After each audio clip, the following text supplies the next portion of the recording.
My wife cheated with her boss, and now he's claiming half our $500, $0 house, and $200, $0 in savings.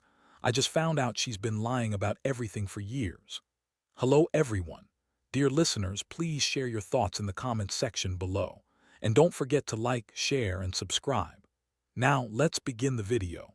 Using a throwaway for obvious reasons with certain specifics modified to preserve anonymity. I never thought I'd be the guy to find out my wife, Emily, had been lying to me for years, cheating on me with her boss, David. It all started with small things, missed calls, late nights, little excuses. But I never suspected she was screwing around with someone like David, the guy she worked for at the marketing firm. He's a total sleazebag, always flashing his Rolex and acting like he's better than everyone else. The first real red flag was when I noticed her acting weird about her phone. She'd hide it whenever I entered the room, kept her messages hidden, and brushed me off whenever I asked about her late nights at the office. I thought maybe she was just stressed or working overtime, but deep down I knew something was off. Then one night I decided to check her phone just to see if I was imagining things. I didn't expect what I found. Her texts with David were blatant, flirty, suggestive, and downright inappropriate. They weren't just professional emails or casual chatter. They were full of sex jokes, plans to meet up after hours, and even some explicit photos she sent him. I couldn't believe it. My wife, the woman I married, was cheating on me with her boss. It was like being punched in the stomach. What made it worse was realizing how much she lied. She told me she loved me, that she was committed, that she was too busy with work to have an affair. She'd sworn she was faithful, but there she was, screwing around with someone who clearly didn't respect her or our marriage. I felt a mixture of betrayal, anger, and heartbreak all at once. I wanted to confront her immediately, but I knew I had to plan my next move. I spent the next few days trying to process what I'd found. Every time I looked at her, I saw this mask she wore, bitchy, dismissive, always putting up a front. She'd always been a little difficult, but I never suspected her of being capable of something this cruel. I kept thinking about the money, the house we bought together, the savings we'd accumulated. All of it suddenly felt so fragile, like it could shatter at any moment. One night I decided I couldn't keep quiet anymore. I sat her down and asked her straight out if she'd been cheating. Her reaction was typical. She rolled her eyes, called me paranoid, and told me I was imagining things. But I had the evidence. I threw her phone on the table and told her I knew everything. Her face turned red with anger and she started yelling, calling me crazy, saying I was overreacting. She even accused me of being insecure and jealous. That's when it hit me. This wasn't just about the affair. It was about how she'd lied about everything, how she'd been manipulating me for years. I realized I was living in a house built on lies. I felt like I'd been played for a fool. My trust was shattered, and I knew I couldn't keep pretending everything was fine. I was furious, but I also felt numb. The love I had for her was dying, replaced by a cold, hard resolve to do what was right for me. I started thinking about everything I'd worked for, our house, our savings, the life I thought we had. And I wondered how much of it was just an illusion. I found out she's been hiding her affair from me, lying about her whereabouts, even lying about her feelings. She's been bitchy, dismissive, and downright cruel in her lies, and now I was stuck with the fallout. I knew I had to come up with a plan, but honestly I didn't know where to start. All I knew was that my world was crumbling and I had to figure out how to fix it, or at least how to get out of it with what I could salvage. After that confrontation, I felt like I was walking through a fog.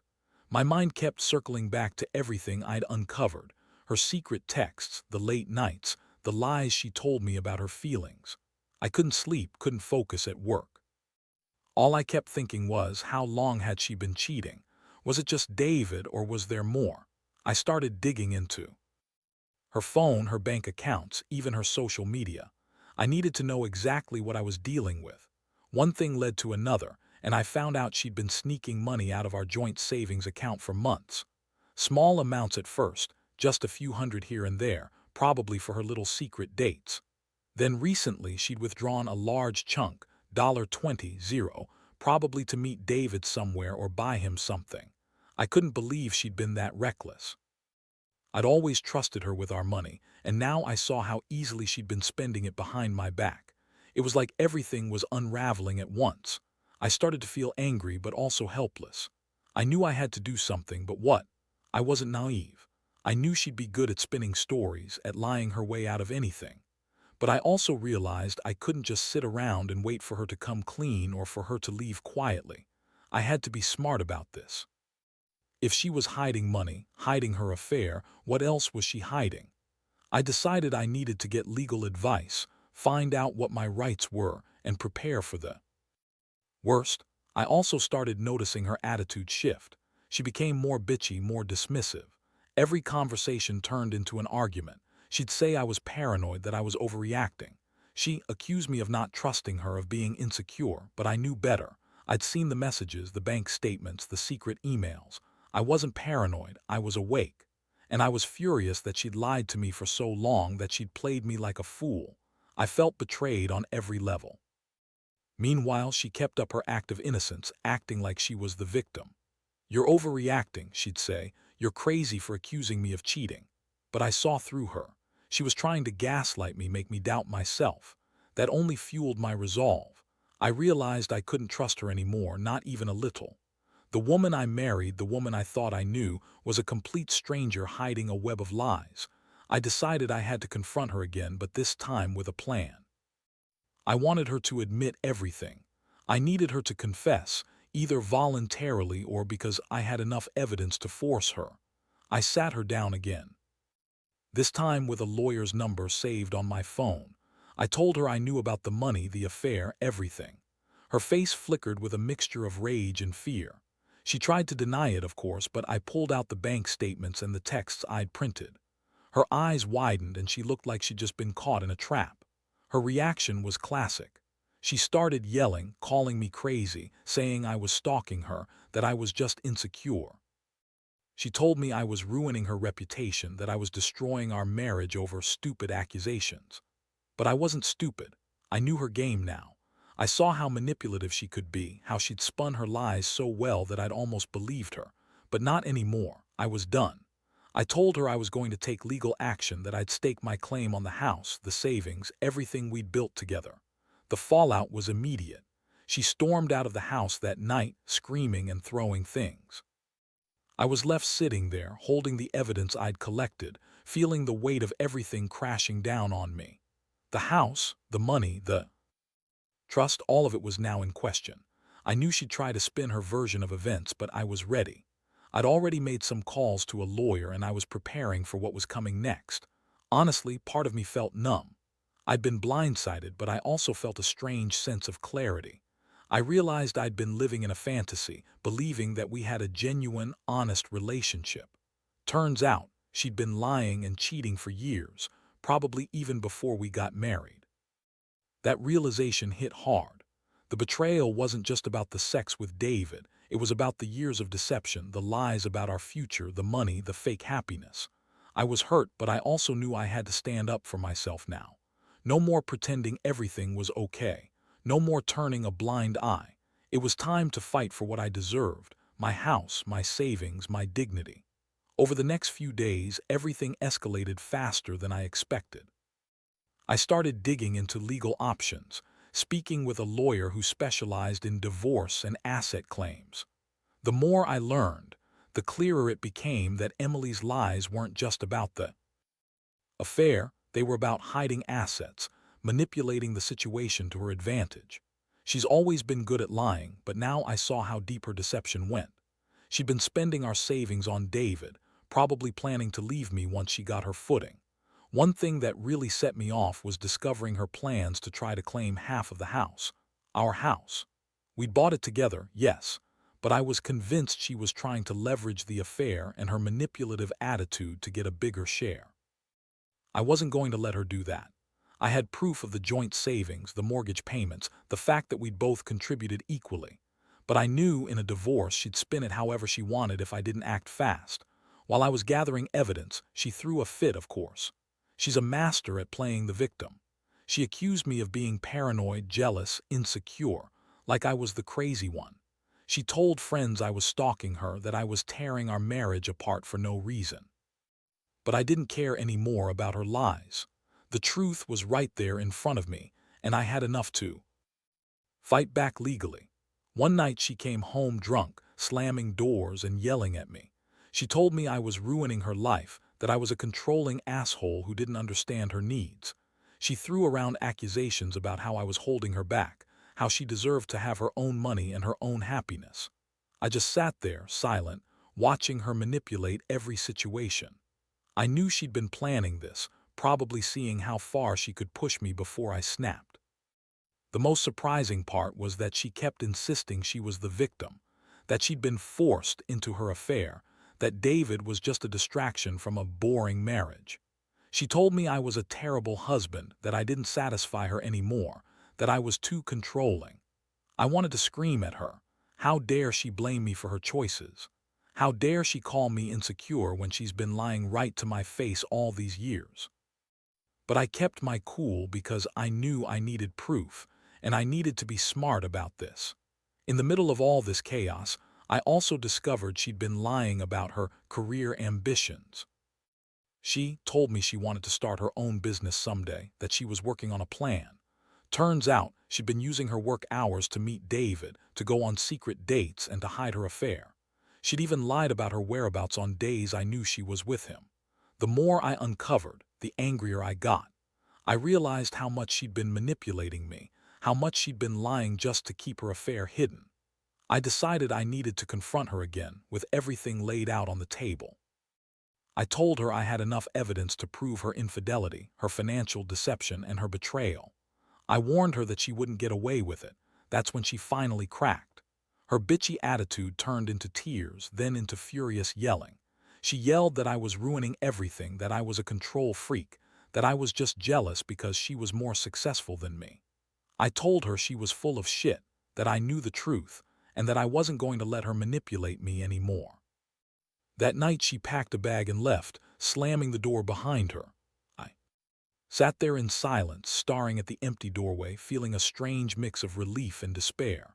I knew this wasn't over yet, but I also knew I had to stand my ground. I'd spent years trusting her, giving her everything, our house, our savings, my love, and she'd thrown it all away for David. I wasn't going to let her take what she wanted without a fight. I was ready to go to court, to fight for my rights, and to finally put an end to her lies.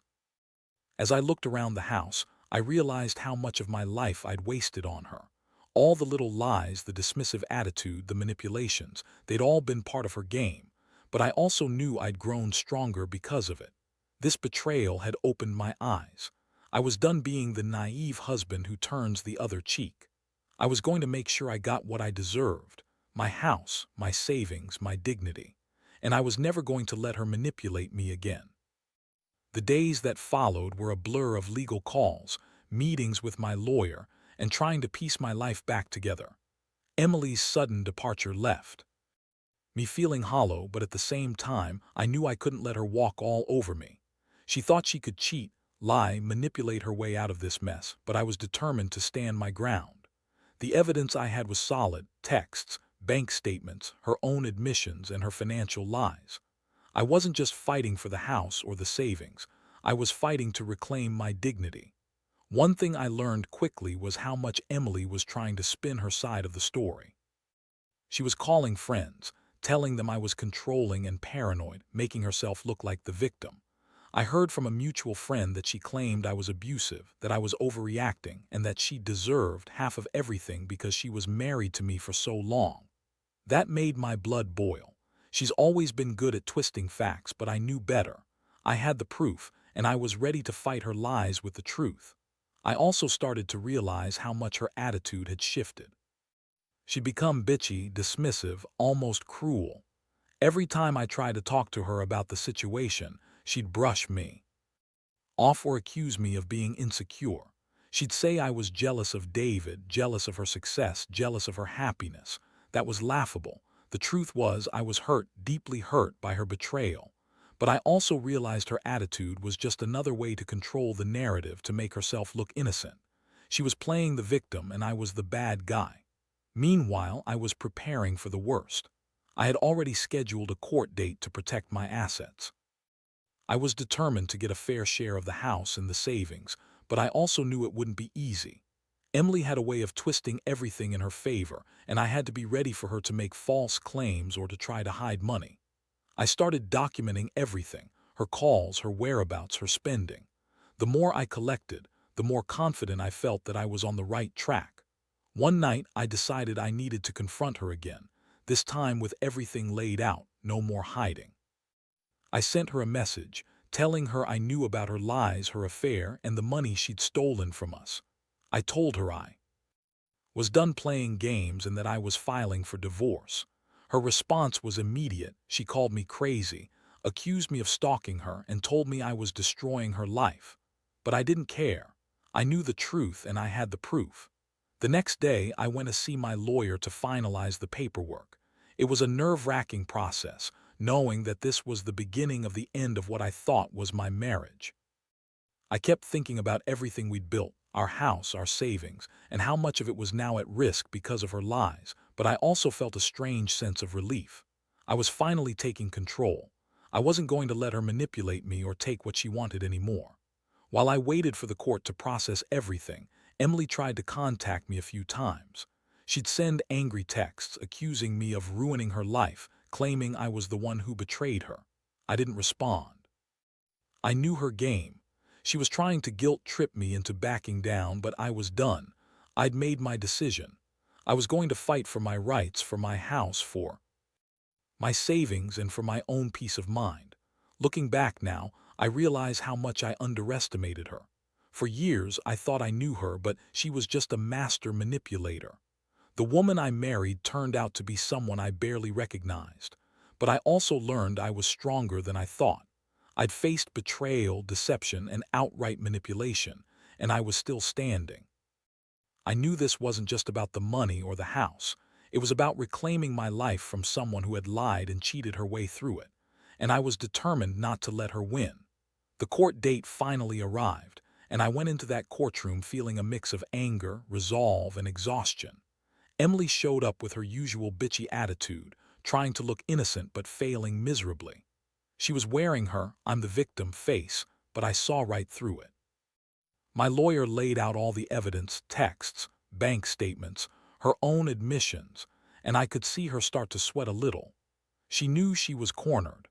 The judge listened carefully as my lawyer argued that Emily had been hiding assets, cheating, and attempting to manipulate the divorce in her favor.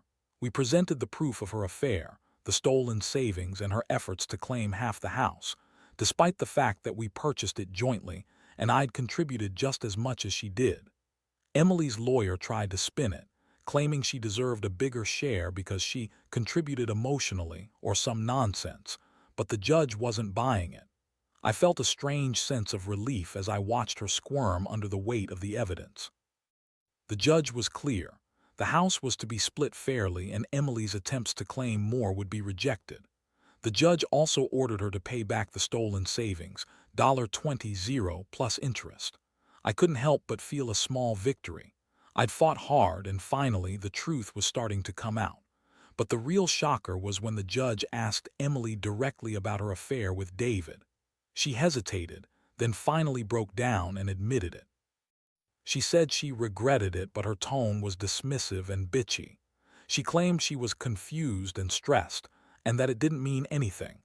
I wanted to scream at her. She'd lied for years, manipulated me, stolen our money, and now she was trying to act like a victim. But I kept quiet. I knew her game. When the judge made the final ruling, it was like a weight lifted. The house was awarded to me, and Emily was ordered to pay her share of the savings, plus some additional damages for the emotional toll. I felt exhausted but relieved. I knew this was just the beginning, but at least now I had some clarity. I was finally getting what I deserved: my house, my savings, my peace of mind. After the court, Emily stormed out, yelling and crying, calling me all sorts of names. She accused me of ruining her life, of being a terrible husband, of turning her into a villain. I didn't bother to respond. I knew her true nature now, and I didn't want to give her the satisfaction. I just watched her leave, feeling a strange mixture of anger and sadness. I'd lost the woman I loved, but I'd gained something else: myself. In the days that followed, I started to rebuild. I sold some of the furniture we shared, moved into a smaller place temporarily, and began the long process of healing. I also made sure to cut her out of my life. No more calls, no more texts, no more lies. I realized how much I'd been blinded by love, how much I'd sacrificed for a woman who had no respect for me. But I also learned a vital lesson. Never ignore the signs, never let someone manipulate you, and always fight for what's yours. Looking back, I see that this whole nightmare taught me more about myself than I ever expected. I learned I was capable of standing up, even when it felt like the world was crashing down around me. I learned that trust is fragile, and once broken, it's almost impossible to repair. Most of all, I learned that revenge isn't about hurting someone else. It's about reclaiming your own dignity and moving forward with your head held high. I don't regret fighting for what's mine, and I don't regret ending what was a toxic, years-long lie. Now I just focus on rebuilding my life piece by piece with a clear mind and a stronger heart. In the end, I realized that betrayal cuts deep, but it also exposes who you really are, what you're willing to fight for and what you're willing to let go. Emily's lies and cheating were a devastating blow, but they also served as a wake-up call. I learned to trust my instincts more, to never ignore the warning signs, and most importantly, to stand my ground when someone tries to manipulate or deceive me. Living through this has changed me. I used to believe in fairy tales about perfect marriages and happily ever afters, but now I see that real strength lies in facing the truth, no matter how ugly it might be. I've come to accept that sometimes the only way to move forward is to cut out the toxicity and rebuild from scratch. That's what I did. Today, I'm focused on my future, working on myself, rebuilding my confidence and making sure I never get caught off guard again. I don't hold grudges, but I do remember lessons learned. I've become more cautious, more aware, and more determined to protect my own happiness. I still think about everything I went through, how I was blindsided, how I felt betrayed, how angry I was. But I also know I came out of it stronger. If there's one thing I want anyone reading this to take away, it's this. Don't ever let someone manipulate your trust or take away your sense of worth. Stand up for yourself, gather your evidence, and fight for what you deserve. Be honest with yourself about what you want and what you won't tolerate. Because at the end of the day, your happiness and integrity are what matter most. I've learned that sometimes the greatest act of courage is walking away, not in defeat, but in victory. Because real victory isn't about winning a house or money, it's about reclaiming your life and dignity. That's what I did, and I'm finally at peace. The betrayal will always sting, but it no longer defines me. I'm moving forward stronger, wiser, and more ready than ever to face whatever comes next.